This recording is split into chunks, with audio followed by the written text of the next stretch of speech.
Почитувани, добар ден, започнуваат вестите на Канал 8. Првото новородено бебе во Кочанската болница во новата 2019 година е женско. На свет го донесе Елсада Шакирова од Кочани. Бебето и мајката добија цвеќе, подароци и желби за среќа и здравие од градоначалникот и од раководството на болницата. Женско е првото новороденче во 2019 година кое се роди во општата болница во Кочани. На свет го донесе мајката Елсада Шакирова од Кочани, а бебето се родило утрото по навлегувањето во новата година. Породувањето го извршил доктор Фонзи Јуруков, кој рече дека тој и неговите колеги истиот ден имале солиден ангажман, со оглед што по новогодишната прослава се родиле две бебиња. На први во 9:40 минути се породи првото бебе во општина Кочани, женско дете, што значи годината ќе ни биде берикитна. Тежината беше 3.400 грама, 50 сантима долго, раѓањето помина во ред. Пациентката мислам дека е задоволна од услугата што ја пруживме. Веднаш потоа се роди уште едно бебе. После тоа се роди второ бебе, исто така женско, 3,800 кг, 51 сантим долго, од дулица. Раѓањето исто така протече во најнормален ред. Пациентките се добре, бебињата се добре. Се надеваме на поголем број раѓања во текот на годината. Сепак, статистиката покажува дека во изминатата 2018 во болницата во Кочани се родиле само 170 бебиња, за 30 помалку од лани. Огромна и недостижна е разликата во споредба со просекот од пред 10 и повеќе години. Јуруков спомена дека на акушерското одделение некогаш имало и по повеќе од 2500 породувања, односно дневно се раѓали и по 5 до 6 бебиња. Двете мајки кои ги родија првите новороденчиња во новата година се срекни поради рожбите и што породувањето поминало без проблеми. Елсада се викам, од Кочани сам. Ово ме е трето дете, се убаво прекарав, срекна нова година на сите, нека е и така. Традиционално, првото новороденче во новата година го посети и градоначалникот Николчо Илиев, при што на двете мајки им ги честиташе рожбите, посакувајќи им на бебињата многу здравје и среќа и им врачи пригодни подароци. Да упатам честитка до срекните родители што добија ваков убав подарок за новата година и да ја посакам многу успех, многу среќа и во новата година и понатаму во животот. Исто така да честитам на персоналот и да посакам уште многу вакви рожби во годината што доаѓа и многу среќа и многу успех на сите. Во 2017 година во списокот на акушерското одделение биле запишани околу 200 нови раѓања, така што во годината што измина намалувањето е за 15%. Инаку, статистички гледано, со женското новороденче во 2019 прекината е досегашната традиција, со оглед што во последните 4 години во општата болница како први се раѓаа машки бебиња. Општина Чешиново Облешево ја добила во свое владение бањата во селото Бања. Веќе се започнати активности за изработка на физибилити студија која треба да покаже на кој начин бањскиот комплекс може повторно да биде ставен во функција. Локалната самоуправа на Чешиново Облешево по повеќе годишно очекување конечно ја доби сопственоста над објектот на бањата во село Бања. Со тоа се создадени почетни услови општинската власт да стартува со активности за заживување на банскиот комплекс, што над 2 децении не се користи и пропаѓа. Од општината истакнаа дека се прават напори бањата да биде ставена во функција, за што неопходно е претходно да се испитаат и можностите за тоа. Бањата, значи, пред кратко време, ние си ја вративме бањата на општина Чешиново Облешево со имотен лист во службен весник Излизака под наша собственост на општина Чешиново Облешево, во кој сега UNDP ни прави физибилити студија и ќе тражиме инвеститор во кој тоа би било една добра работа за нашата, не само за Чешиново Облешево, дури и за целиот регион, за да успееме да ја направиме бањата во село Бања. Ние имаме некои информации дека водата е повлечена, малку има паднато водата доле, ама тоа е со текот на испитување, ние можеме да видиме преку Министерство за економија, да си земеме концесија и да ги прочистиме бушотините, така речено, и да си почне у функција бањата. Физибилити студијата треба да биде завршена до почетокот на март, а со обновувањето на објектот од општината очекуваат оти ќе започне реализацијата на програмата за развој на бањскиот туризам, по кој регионот бил надалеку познат. Бањата во село Бања функционирала до средината на 90-тите години, кога поради нерасчистени сопственички односи меѓу пронешниот медицински центар од Кочани и новоформираната општина била оставена да пропаѓа. Таа е единствена од 8-те бањски комплекси во Македонија што не функционира, иако лековитоста на геотермалната вода со температура од 78 степени Целзиусови била користена уште пред 5 века. Објектот, што е изграден во 70-тите години од минатиот век, има капацитет за околу 700 пациенти месечно и располага со големи базени, неколку индивидуални кабини и оддел за физикална терапија. Полициската станица од Кочани без поголеми проблеми и ангажмани за новогодишното празнување. Полициските службеници ги посети градоначалникот Илиев, при што на средбата е разговарано за работењето во изминатиот едногодишен период и за постигнатите резултати на безбедносен план. Работно, со зголемен број служби и патроли ангажирани во текот на новогодишните празнувања и со засилена превентива. Вака, полициската станица од Кочани била организирана во изминатите неколку денови. Со оваа динамика ќе продолжат работните активности и за време на божикните празници, соопшти командирот на полициската станица Кочани Горан Јакимовски при средбата со градоначалникот на општината Николчо Илиев. Празниците главно поминале мирно, со минимални нарушувања на јавниот ред и мир, пред се од семеен карактер, со една сообраќајна несреќа со мала материјална штета и без тешки кражби и разбојништва. Полициските служби сметаат дека ова е резултати на зголемените превентивни дејствувања. Најголемо внимание било посветено на регулирањето и контролата во сообраќајот и при најголемата фреквенција во градот на секоја крстовница имало сообраќаен полицаец. Имајќи го предвид интересот за престој на спортско-рекреативниот центар Пониква, во идниот период полициската станица ќе даде приоритет на регулирањето на сообраќајот на делницата кон туристичкиот центар.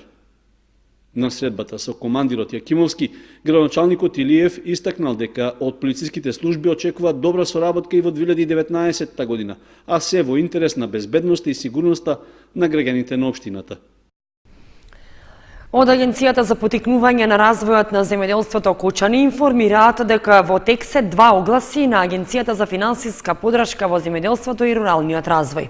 Едниот се однесува за субвенционирање на каматна стапка и трае до 18 јануари, а вториот за инвестиции во материјални средства на земјоделските стопанства и ќе трае до 9 февруари.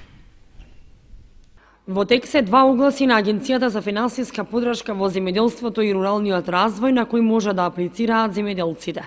Едниот се однесува на јавен повик за доставување барања за користење средства од програмата за финансиска подршка на руралниот развој за 2018 година за субвенционирање на каматна стапка, а другиот јавен повик за доставување на барања за користење средства од ИПАРД програмата 2014-2020 година, инвестиции во материјални средства на земјоделските стопанства.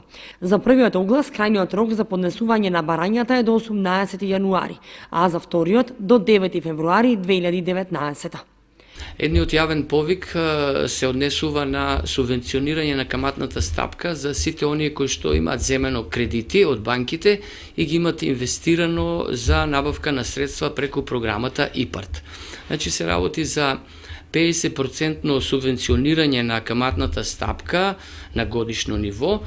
Секој оној кој што има користен оваков кредит може да аплицира по овој јавен повик кој што трае до 18 јануари 2019 година, значи има уште време, и се однесува на кредити кои што се не подолги од 10 години и не поголеми од 500.000 евра.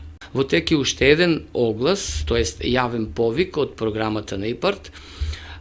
Тоа е повикот за набавка на набавка на материјални средства за земјоделски стопанства, во кој што повик трае до 9 февруари 2019 година и враќање на средствата изнесува до 60%, а може да се зголеми и до 65% ако се работи за млад земјоделец. Инаку ова е повик кој што може да се набави механизација, но со напомена дека овој пат не се субвенционираат или не се дозволени набавка на трактори. На овој оглас, на овој јавен повик можат да аплицираат земјоделски стопанства кои што се евидентирани во единствениот регистар на земјоделски стопанства при Министерството за земјоделство, шумарство и водостопанство, индивидуални земјоделци, задруги земјоделски и правни лица. Што се однесува до некои основни критериуми, можеме да кажеме дека ако се работи за повеќегодишни растенија, минимум потребна површина е 0,3 хектари. Во градинарството, ако имаме инвестиција, треба да се поседува минимум 0,5 хектари. За житните култури е потребно 1 хектар. Значи, секој оној кој што планира да инвестира по овој јавен повик, минимум инвестицијата е 3000 евра, а максималната инвестиција која што може да ја направи е 1.500.000 евра. Захариев додаде дека вториот јавен повик за доставување барања за користење средства од ИПАРТ 2014-2020 за инвестиции во материјални средства на земјоделските стопанства не име од големо значење и радост на самите земјоделци, од причина што се однесува на земјоделска механизација во која се исклучени тракторите, а земјоделците, додава Захариев, најголем дел се заинтересирани токму за трактори, па како ќе заврши интересот за овој оглас, ќе се види до крајниот рок 9 февруари.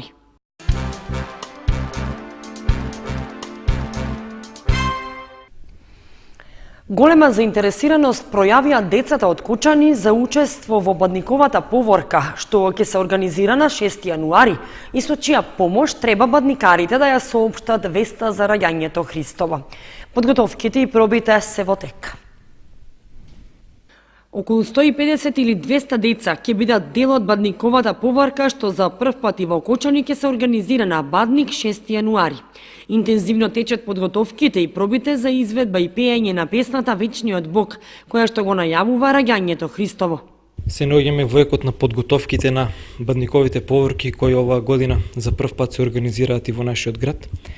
Имаме голема заинтересираност, до сега се пријавени околу 150 дечиња, а очекуваме пријавување уште на повеќе. Значи, ја користам приликата да ги поканам сите кои што не успеале да дојдат на пробите, а сакаат да земат учество во поворката, да дојдат утре овде во помошните простори при храмот посветен на Светиот Великомаченик Ѓорги со почеток во 17 часот. Нели да ги запишеме, да ги евидентираме, за да го знаеме точниот број на дечињата, па нели сите заедно радосно да ја соопштиме веста за рождеството Христово. Според она што е предвидено, поворката ќе тргне од овде од храмот Свети Великомаченик Ѓорги веднаш по завршувањето на богослужбата, односно на литургијата, значи некаде околу 9:30 до 10 часот, во зависност од како се групираме. И предвидена е следната маршрута, значи од овде до храмот одиме до Стришени на раскрсницата, од таму се продолжува на улицата Стево Теодосиевски се до кружниот ток Карши ресторанот Два другара. Од таму по улиците Теодосија Паунов и Кеј на револуцијата се оди до плоштадот и се враќаме преку триаголникот улица Димитар Влахов назад до храмот. Значи последен апел ги покануваме сите дечиња, а останатите граѓани исто така им апелираме доколку можат во тој период да излезат да ги поздрават бадникарите, се со цел радосно да соопштиме веста за рождеството Христово. Веќе во другите градови има неколку години назад организирано, но еве сега прв пат и во Кочани ќе се пее традиционалната византиска песна Вечниот Бог, која што до скоро време не беше позната, нели, на луѓето се пеа некои песни како Такар коледен, не знам што буквално апсолутно нема никаква допирна точка со рождеството Христово, напротив беа исполнети со насилство тотално бесмислени. Од Кочанскиот храм Свети Великомаченик Ѓорги апелираат за Бадник да не се изведуваат пагански обичаи и да не се палат бадникови огнови, на кои луѓето се опиваат и јадат мрсна храна, а со тоа и самиот празник ја губи смислата, туку достоинствено и со постна трпеза да се помине Бадник и да се дочека Христовото раѓање Божик. Божикен концерт ќе одржи фолклорниот ансамбл Кочани в петок на 4 јануари со почеток во 19 часот во Центарот за култура Бели Мугри. Освен членовите на ансамблот, учество ќе зема и Чолгискиот оркестар Румелија. Фолклорниот ансамбл Кочани со божиќен концерт во Центарот за култура Бели Мугри. До сега пракса беше ансамблот својот новогодишен концерт да го подготвува пред Нова година. За прв пат се помести датумот на одржување на концертот, но и називот од новогодишен во божиќен. Ке настапат сите групи и членови на ансамблот, а меѓу другото ќе бидат промовирани и новите кореографии и ора кои што членовите ги изучуваа во изминатава година. Фолклорниот ансамбл Кочани од Кочани, а оваа година ќе заврши со еден концерт, фолклорен концерт, и тоа оваа година нема да биде новогодишен, оваа година ќе го наречеме Божиќен концерт, кој ќе биде одржан во Домот на културата на Кочани на 4.1.2019 година од 19:00 часот. Оваа година на концертот ќе настапат само фолклористите на фолклорниот ансамбл Кочани, како целовечерен концерт кој ќе трае 2 часа. Ќе настапат сите групи од најмали до најголеми, или така да ги кажам ветерани и постарите. За прв пат на концертот како гости ќе настапат членовите на Чалгискиот оркестар Румелија. За прв пат оваа година е формиран и Чалгиски оркестар под името Румелија. Ќе земе учество кај нас на нашиот концерт. Тоа се наши деца, наши членови, наши музичари кои го имат формирано оркестарот и кои свират и пеат и ја негуваат македонската стара изворна традиционална музика. Ќе имаме и исто така и гости на концертот. Ќе го ставиме тоа за вечерта како изненадување. Ансамблот 2018 година ја заокружува како успешна во однос на реализирани турнеи и концерти во државата и странство, како и на изучување на нови ора и кореографии. За 2019 се надеваат на уште поуспешна во однос на настапите во странство, додаде Марасиев.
Почитувани, тоа беше се што ви подготвивме за ова издание на вестите на Канал 8. Ви благодариме што бевте со нас. Довидување.